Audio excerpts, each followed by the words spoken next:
జనాలకు కావాల్సిన మూవీ ఇది అవుద్ది. ఆ హోప్ అయితే అనిపించింది అన్న ట్రైలర్లో.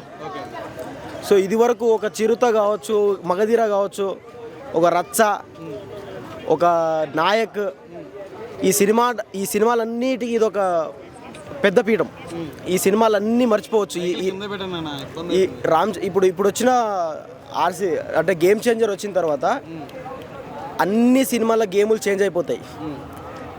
అన్ని సినిమాలు శంకర్ గారు ఇప్పుడు ఏంటంటే అన్ని డైరెక్టర్లందరికీ ఒక గేమ్ చేంజ్ చేసేసాడు అన్నట్టు.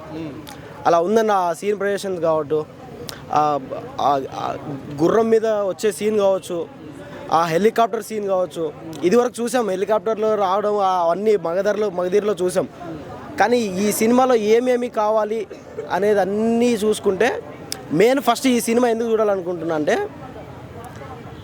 అసలు పాలిటిక్స్ ఏ విధంగా ఉండాలి, ఈ పాలిటిక్స్ చేసే వాళ్ళకి ఇది ఒక గేమ్ చేంజర్ తోటి ఒక మెసేజ్ అయితే పోతుంది అనుకుంటా నేను.